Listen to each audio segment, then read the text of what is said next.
nothing that made it feel like an actual emergency. By 12:30, I had stopped thinking about it. When I woke the next morning, I had 3 missed calls from my friend Danny and more than 20 unread messages. I didn't check them straight away because I could hear the news downstairs much louder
symptoms usually began in a single limb and could later affect speech, balance, and movement.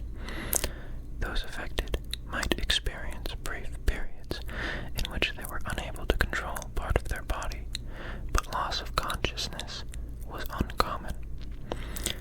It is also said there was no evidence of person-to-person transmission. The social media posts were less reassuring. People claimed the episodes became longer as the condition progressed. At first, a hand might move for a few seconds. Later, an entire arm could act independently. After that, people began repeating words they had heard, speaking in unfamiliar tones, or walking somewhere without choosing to. Most of them remained aware throughout. Another account described it as a parasite, although no one seemed to know where that information had come from. According to the post, it entered the nervous system and spread slowly, using the body in short bursts while it learned how everything worked. The stronger it became, the longer those periods lasted. Eventually, the person underneath was only given control back for a few seconds at a time. It almost always began in the non-dominant hand. I'm right-handed.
Miss Alice's left arm reached towards the nearest worker, while the rest of her body twisted away.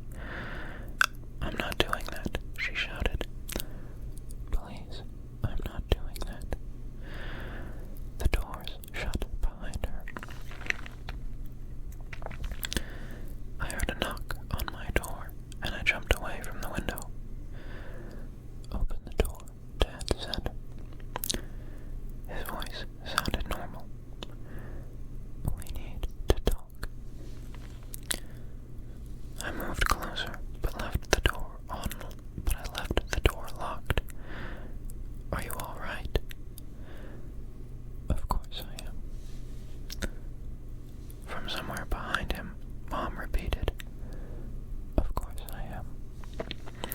She used exactly the same tone. Dad was silent for a few seconds before lowering his voice.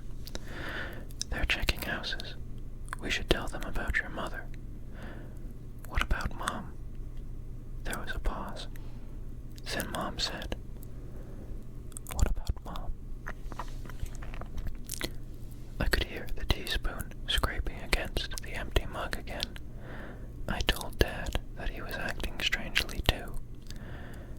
After a few seconds, they walked away from the door, their footsteps moving down the corridor at the same pace. Another video had appeared online. It had been filmed from inside one of the vans and showed a woman whispering into her phone while people cried around her. She said the medical teams were not taking everyone to hospitals. The infected were being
was still herself.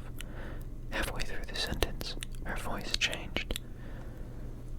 "Still myself," she repeated. "Still myself. Still myself." The words came out in the same tone each time, even while tears streamed down her face. Then, just as quickly, she seemed to regain control. "Please," she cried, "don't let them take you as well." The workers pulled them outside. I remained near the stairs with my left hand hidden inside the pocket of my hoodie. One worker stayed behind to speak to me.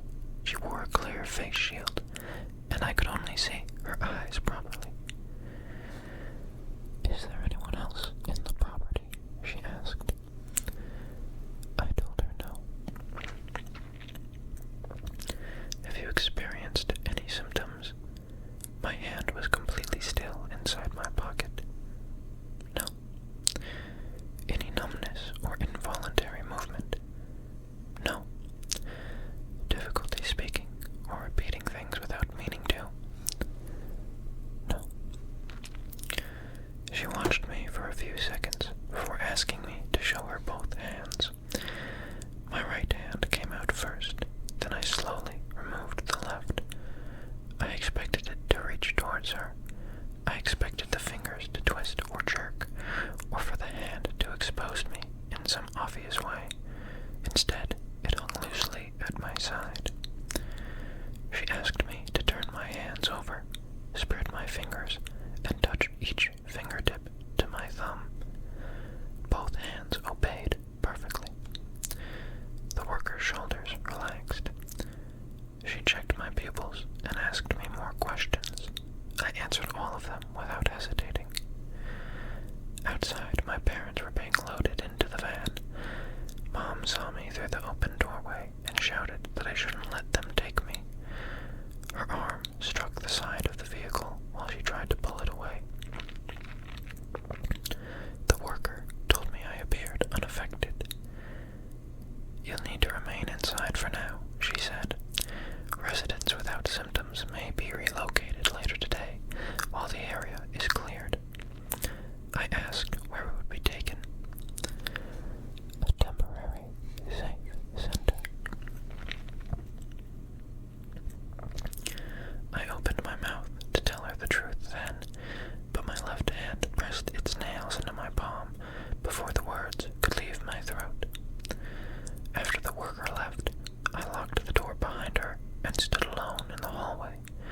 My left hand remained completely still, even after the van pulled away with my parents inside. That frightened me more than anything it had done before. A new alert appeared on my phone shortly afterwards. Evacuation notice. Residents without symptoms should prepare one small bag and wait for authorized transport. Do not leave your property until instructed. As soon as I read it, my hand took control. It pulled out my backpack and packed my charger, a clean shirt, and my toothbrush. When I saw the workers moving farther down the street, it picked up my coat. By the time they returned to me, it had gone still again. They tested me again before letting me onto the bus. I walked in a straight line, followed a series of simple instructions, and held both hands out in front of me while they watched for movement. My body obeyed perfectly. There were around 30 people traveling to the safe center with me, and every one of them had passed the same checks. They brought us to a school on the other side of the city and gave us green wristbands before assigning us beds in the auditorium. That was yesterday. I have been writing this in pieces ever since because I wanted someone to know that my parents were still conscious when they were taken, even when their bodies moved without them. They were still in there. I thought my infection was weaker because it only controlled me for a few seconds at a time. Now I understand that it was just being careful. It knew when the worker was testing me, and it packed my bag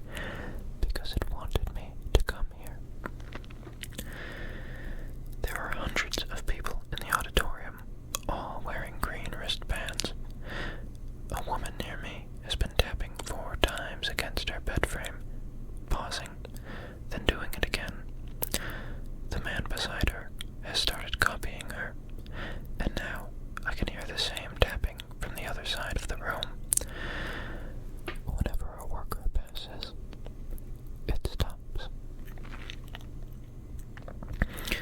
An announcement has just come over the speakers, telling us the facility is secure.